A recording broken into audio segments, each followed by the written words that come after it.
अस्सलामुअलैकुम व आदाब। इस वीडियो में हम डिस्कस करेंगे कि जेम पे अगर आपने कोई सामान खरीदा तो उसको आपने एक्सेप्ट कैसे करना है और एक्सेप्ट करने के बाद आपने उसके बिल्स कैसे सबमिट करना है, उसकी पेमेंट कैसे आपने जेम पे करनी है। जो कि ये प्रोसेस हम लोग छोड़ देते हैं, जिससे हमारा जो अकाउंट होता है वो रेड फ्लैग्ड या ऑरेंज फ्लैग्ड या फिर ब्लॉक हो जाता है। तो उसके लिए मैं आपको आज प्रोसेस बताऊँगा आपने क्या करना है। मैं एक लॉगिन कर लेता हूँ एक आईडी और वहाँ से आपको बताता हूँ। थोड़ा-सा मैं यहाँ पे भी आपको बता दूँ कि आपने जब कोई परचेज़ की तो डैशबोर्ड पे आप जाते हैं जहाँ से आपके पास ऑप्शंस मिलते हैं। तो ऑप्शन मिलने के बाद जैसे आपने कोई प्रोडक्ट कर दिया तो उस पे आपने अभी उसको एक्सेप्ट करना है। तो हमारे पास एक जैसे ये यहाँ पे एक ऑर्डर आ गया है, ये वाला ऑर्डर, तो ये ऑर्डर डिस्पैच्ड बाय सेलर। तो यहाँ पे आपने क्या करना है वो मैं प्रोसेस आपको पहले बता रहा हूँ। तो आपने प्रोसेस ऑर्डर पे क्लिक करना है। प्रोसेस ऑर्डर पे आपने क्लिक करने के बाद आपने प्रोसेस क्रैक करना है यहाँ पे, इस पे क्लिक करना है। और उसके बाद क्लिक करने के बाद अभी आपने देखना है कि क्या क्वांटिटी एक्सेप्टेड ये वाला जो ऑप्शन है, अगर आपने उसको रिजेक्ट करना है आप यहाँ से एक्सेप्टेड में 0 कर दो और 0 करने के बाद आप उसको सेव एंड कंटिन्यू करना है और वो प्रोडक्ट जो है आपका वापस चला जाएगा। वो खुद जो आपका बायर होगा वो सेलर होगा वो खुद लेने आ जाएगा वापस। अगर बाय द वे आपने वो वाला प्रोडक्ट जो ले लेना है तो आपने यहाँ पे क्वांटिटी एक्सेप्टेड ये ऑटोमेटिक आता है जितने आपने ऑर्डर किए हैं तो 1। उसके बाद इंस्पेक्टेड बाय उसको किसने चेक किया सेल्फ या प्रोफेशनल। प्रोफेशनल उसमें आ जाता है जब आप कोई बिडिंग करते हैं या फिर कोई आप परचेज करते हैं जिस परचेज में आपने कोई कमेटी बनाई हो या कोई एक्सपर्ट हायर किया हो उसको चेक करने के लिए। तो वहाँ पे आपने प्रोफेशनल पे क्लिक करना है लेकिन यहाँ पे हम सेल्फ के पे ही करते हैं। उसके बाद आपके पास बुक एंट्री डिटेल यहाँ पे जाना है। आपने जो आपका स्टोर्स एंड स्टॉक्स रजिस्टर होता है ऑफिस का, तो उसके किस पेज नंबर पे आपने उसको यहाँ पे चढ़ाया और किस सीरियल नंबर पे आपने उसको चढ़ाया, ठीक है। वो करने के बाद आपने सेव एंड कंटिन्यू पे जाना है। सेव एंड कंटिन्यू जाने के बाद यहाँ पे आपने एक ऑप्शन आपके पास आ जाता है वेरीफाई विद ओटीपी। तो यहाँ पे वेरीफाई विद ओटीपी कर देना है। ओटीपी आएगा आप उसको आपने रिसीव कर दिया जो जो ही आप ओटीपी डालेंगे।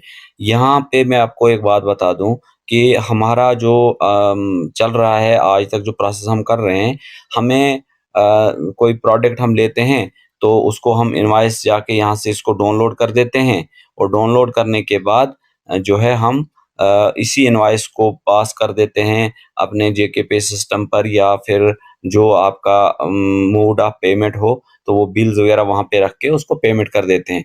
जो हमारा असली प्रोसेस है वो वाला प्रोसेस हमें छूट जाता है।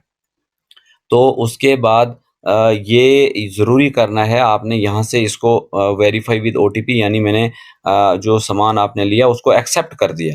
जब आप वो एक्सेप्ट करोगे तो वो बिल के लिए जो है एलिजिबल हो जाएगा, यानी पेमेंट के लिए एलिजिबल हो जाएगा। तो उस सूरत में आपने नेक्स्ट प्रोसेस करना है जो आपका है बिलिंग का प्रोसेस। तो ये वाला जब आप कर देंगे यहाँ से करने के बाद ओटीपी आएगा, आपके बिल्स वगैरह सारा कुछ जनरेट हो जाएगा। उसके बाद आप उसको पेमेंट करेंगे। पेमेंट करने के बाद अब आपका दूसरा प्रोसेस जो है वो रहता है यहाँ पे बिल्स पे। बिल्स पे जाना है, प्रोसेस बिल पे जाना है। प्रोसेस बिल पे जाने के बाद आपने कोई डेट सिलेक्ट कर देनी है कि किस डेट को आपको याद होगा कि किस डेट से हमने वो करना है। जैसे मैं कोई डेट सिलेक्ट कर देता हूँ 1/7 से लेकर 29/7 तक, देखते हैं कोई परचेज़ हुई या नहीं हुई है। तो हम 1 महीना और ऊपर चले जाते हैं। हम जून में से देखते हैं। जून से में देखते हैं कोई ऐसा बिल तो नहीं है जो हमारा पेंडिंग है। हाँ, हमारा एक ये वाला पेंडिंग है यहाँ पे ये बिल। इसका इसका हमने रिसीव तो कर दिया है, लेकिन इसका पेमेंट का ऑप्शन हमने वो नहीं किया है। तो वो प्रोसेस मैं आपको बताता हूँ पेमेंट आपने कैसे करनी है। तो यहाँ पे शो बिल्स पे जाना है, उसके बाद आपका प्रोसेस बिल में जाना है। प्रोसेस बिल में जाने के बाद आपके पास नीचे ऑप्शन आएगा whether deduction are to be imposed. अगर आपका अमाउंट 2.5 लाख से ऊपर है तो आपको उसको 2% टैक्स काटना पड़ता है यहाँ पे। तो उस वक़्त उस सूरत में आपने यस कर देना है और यहाँ पे ऐड डिडक्शंस में जाके आपने उसकी डिडक्शन करनी है, टाइप ऑफ डिडक्शंस कौन-सी है और अमाउंट कितना किया, ठीक है? अगर वो 2 ढाई लाख से कम का बिल है तो उसमें डिडक्शन इम्पोज़ नहीं होती है या हो भी सकती हैं। वो हो भी सकती हैं, तो अगर हैं तो ठीक, नहीं है तो आपने नो कर देना है यहाँ से। नो करने के बाद आपने यहाँ से save draft bill pay click कर देना है। ड्राफ्ट बिल सेव्ड हो जाएगा। उसके बाद अगर आपको लगा कि मुझे इसमें कोई चेंजिंग करनी है तो आप एडिट कर सकते हैं। यहाँ से एक मौका आपको और दिया जाता है। उसके बाद आपने सबमिट बिल पे क्लिक करना है और यहाँ पे आपने उसकी जो है रेटिंग्स देनी है। जैसे आप रेटिंग 0 से लेकर 5 तक देंगे, तो वो रेटिंग आपने यहाँ पे दे देनी है। उसके बाद आपने क्या करना है, सबमिट बिल पे क्लिक करना है। यहाँ पे एक और ऑप्शन आ जाता है कि अगर आप बायर को वापस करना चाहे, do you want to return bill to buyer, yes कर सकते हैं आप यहाँ पे। अगर नहीं तो सबमिट ऑफलाइन पेमेंट डिटेल, क्योंकि अभी जेम पे ऑनलाइन हम नहीं कर रहे हैं पेमेंट, तो ऑफलाइन में आपने देखना है कि मोड कौन सा है, मोड ऑफ पेमेंट कौन सा है।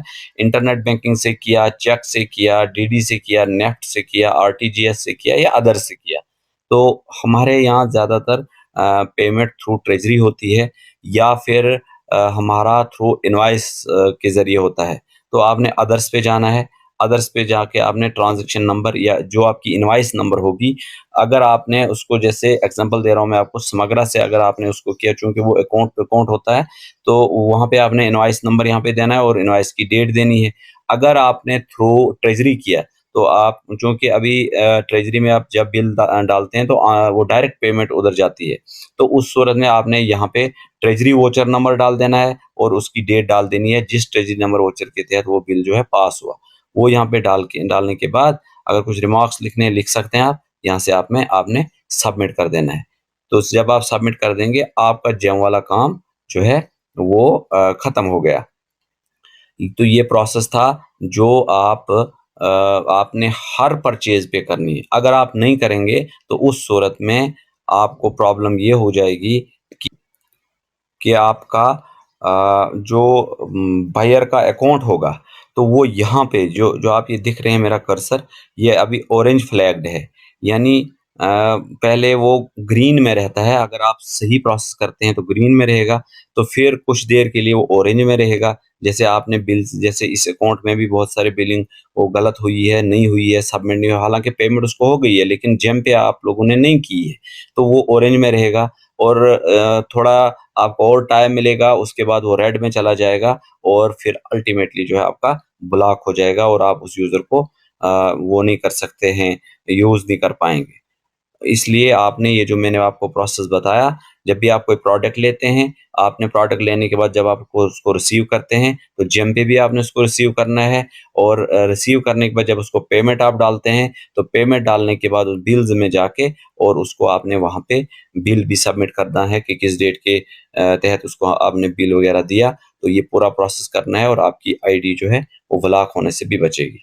Thank you very much. इस वीडियो को ज़्यादा से ज़्यादा शेयर कीजिए और दूसरों तक भी पहुँचाइए। मेरे चैनल को सब्सक्राइब ज़रूर कीजिएगा। Thank you.